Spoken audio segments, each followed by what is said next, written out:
राय साहब, अब ये बताएं कि आज़ाद कश्मीर असम्बली में जो अपोजिशन का किरदार कौन अदा करेगा? राय मुझे करना पड़ेगा। मैंने चूँकि कोई ओहदा नहीं लेना इस हुकूमत साजी में, अब आप देख रहे हैं वो मैं ही करूँगा वो। तो इसीलिए आपने बड़े वाज़ेह अल्फाज में कहा गुफ्तगू की इब्तिदा में ही कि इमरान खान की कश्मीर पॉलिसी और शहबाज शरीफ की कश्मीर पॉलिसी में कोई फ़र्क नहीं। देखिए बात यह है, मैं आपसे अर्ज़ करूँ, इनकी तो अभी कोई पॉलिसी, सच्ची बात है, अब पता नहीं मेरी बात को शहबाज शरीफ साहब क्या समझेंगे या उनको क्या जाकर समझाया जाएगा।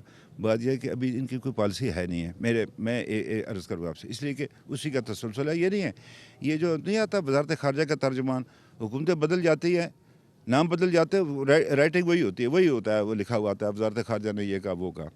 गुजारिश ये है कि ये चूँकि अपने झमेले में पड़े हुए, मतलब है पाकिस्तान को अपनी एक मुश्किलात है, हमें अंदाज़ा है इस हुकूमत का, जो जिस तरह ये सिलसिला चल रहा है, पाकिस्तान किस मुश्किलात का शिकार है, तो हम इन पर वो बोझ नहीं डालना चाहते।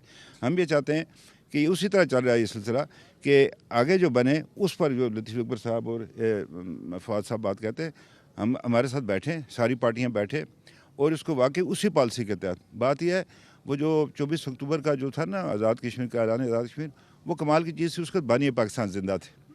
तो ये बड़े सोच समझ कर वो बनाया गया था, सिविल एंड मिलिट्री गज़ट में छपा था वो। तो उन खतूत के तहत अगर चल कर गए तो हम हिंदुस्तान को पछाड़ सकते हैं इंटरनेशनल एरिया में।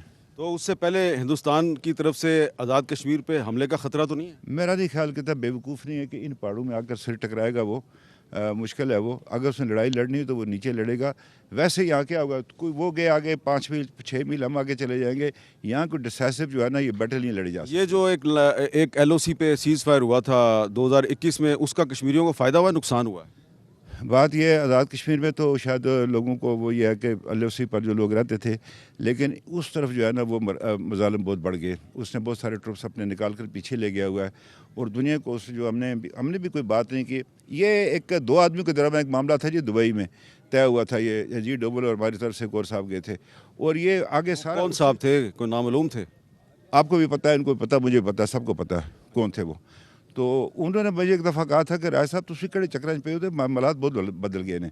तो बात यह है, पंजाबी में मुझे कहा था। तो गुजारिश आपसे करना चाहता हूँ कि ये जो इशू है ना जी, ये उसी का सारा कुछ सिलसिला चल रहा है जिस पे इस लाइन ऑफ कंट्रोल पर अमन कायम हुआ। ये सारी बातें जो हुई, ये उसी वो जो था, जो 5 अगस्त जो 2019 को हुआ, ये उसी के तहत था। अब इसको रिवर्स सिर्फ कश्मीरी कर सकते हैं। पाकिस्तान इसमें हमारी पुश्त पर खड़े रहे, बखुदा आपको कहता हूँ, मैं खुद बाहर जाता रहा हूँ, सारी जगह जाता रहा हूँ।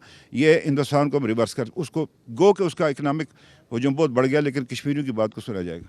फवाद साहब, आखिर में ये बताएं कि ये जो बंदे का नाम नहीं ले रहे, राजा मोहम्मद फ़ारूक हैदर साहब, ये वही बंदा है जिसने नवाज़ शरीफ साहब की वज़ारत उज़्मा के दौर में कश्मीर पे पॉलिसी को रिवर्स करने की कोशिश की थी, और नवाज़ शरीफ साहब ने इत्तेफाक नहीं किया, और आप इसके ऐनी शाहिद हैं? जी ऐसे ही, जी ऐसे ही। तो उस बंदे का नाम आप लेंगे या मैं लूँ? मैं आपने भी कल कहा था, और मैं भी ये कहता हूँ कि बाज़ नाम ऐसे हैं, आप यकीन माने कोई खौफ नहीं है, बहुत जगह पे वो नाम ले चुके हैं। जब मैं मुजफ्फराबाद में खड़ा होता हूँ तो मेरे सामने इस पहाड़ के उस तरफ रहने वाले भी लोग हैं, और मैं कोई बात अपने मुंह से ऐसी नहीं निकालना चाहता जिससे उनके जज्बों को तकलीफ़ पहुँचे।